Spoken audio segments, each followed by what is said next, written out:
Hey guys, I'm at the President Clinton Library. They call it the Clinton Presidential Library in Little Rock, Arkansas.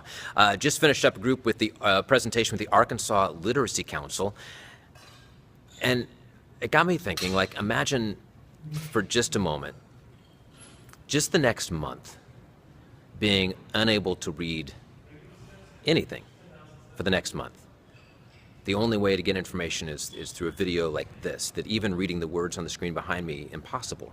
Reading a job application, reading a menu at a restaurant, getting a letter from the IRS and not being able to read it. How would we keep our lives going, much less our businesses, employees? How would you cope? Like, could you do that for 4 weeks? Read nothing. And there are still people out there who do that for years after years after years, never being able to read. And here in Little Rock, I met someone who's working really hard to do something about it. This is Nancy Leonard. And she's the executive director of the statewide Arkansas Literacy Councils. There's actually councils all across Arkansas, and this is the organization that helps keep them together. And Nancy, how many councils do you have? We have about 30 councils right now. 30 councils, all right. And you mentioned earlier several thousand people every year. Yeah, 4,000 to 5,000 people we serve. You're able to serve every year, changing lives. And a few minutes ago, we got to meet one of them, Sherry Cole. There's a previous video. I wish you guys could have seen her on the stage up here, because she brought tears to everybody's eyes out here. Powerful story. Yeah, and you see stories like this all the time. All the time. We hear about them all the time. So what's one of the biggest hurdles? It seems like, well, okay, if people have trouble reading, we just send them to university or, get them training, like, but it's not always that easy. What are some of the hurdles? Well, it's not that easy, especially for adults. They've hidden this burden that they carry for many years. They've hidden it from their family, their employers, their community leaders, and so for them it's a hard step.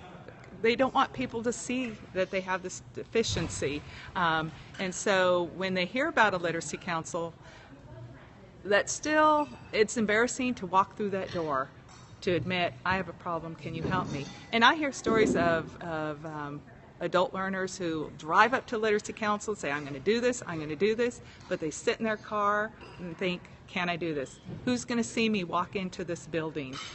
When I walk in there, who's going to be in there and look at me and judge me as somebody like, oh, they must not be very smart because they can't read.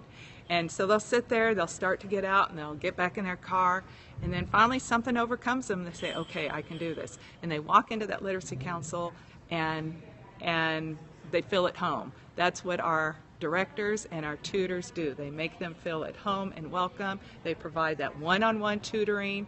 They develop a relationship that keeps that student engaged and wanting to continue their education and meet their goals. And that's got to be tough, to keep people engaged, but to keep it's that feeling that, okay, moment of truth, I actually had this trouble with spreadsheets. For real, and never went to business school, run a business, and I always feel like I'm compensating, and especially like in my own business, I have my systems down and I know how it works. So long as there's money in the account, we can stay alive, right? Right. But then I look at, I'll sit in on board meetings, and when the numbers come out, okay, maybe I'm not sure I should admit this, but I just pretend like I know what's going on. And have you guys ever considered spreadsheet training? I need to find someone like you. Yes, skills. That would be workplace awesome. Skills. Literacy councils do workplace skills. All right, cool, thanks. And we have a board member here I wanted to introduce you guys to. Miguel, what's your last name, Miguel? Fuentevilla. Oh, Miguel Fuentevilla? Yeah, you got it. All right, Very nice good. to meet you, man. Nice to meet All right, you. so Miguel, tell us a little bit about, Miguel runs a business, and he has a printing company. So what got you involved with the Literacy Council? We thought it was, or whenever they introduced me to the council, that they thought it was a good fit because they also teach ESL, which is your English is a second language. It's my second language, obviously. My Spanish is really good, by the way. All right. But My Spanish is... But your English is great. Hola! But we thought it was a good fit. I'm just now getting to understand also how to try to be a better board member, see how we can be a little bit more of support.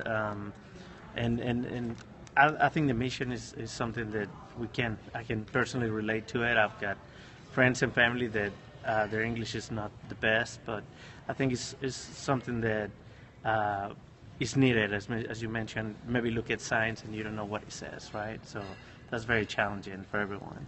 And what's the as a business owner, like what do you see impact? I mean, how does this affect you as a business owner when you're working with people, a population that may or may not read very well? Well, even as you mentioned, for example, that also closes. I mean, living here in U.S., if your English is not good, since I'm talking especially for ESL students, if your English is not good, That's English as a second language student. Correct. It's gonna close some doors for you. It's gonna close some doors. It's gonna make it a little more challenging on the hiring part. So as Nancy mentioned, even working skills or just speaking the language itself, right? In this case, we're not even talking just about reading, but also reading, speaking it, and being able to develop in a job position where you need the English period. So I can see that they're already doing a great job. I'm a new board member, just barely a year, but trying to get a little more my feet wet and understand it. Well, and another thing I would add for a business person is a lot of our councils, in addition to ESL, workplace skills, so that Yes. something they do in their culture may not work here, and so we teach them not only how to read or how to speak English, but how to answer the phone, how to dress, how to apply for a job, how to greet clients, and so forth. So those workplace skills, because that may be different than what they do in their country, Right, how they operate in the office. So. Cool. Thanks, guys. Good luck. If you have ever considered what it's like not to read, sometimes we're very blessed. We have a lot in this country, and there's opportunity to share and help others find the same. See y'all later. Bye.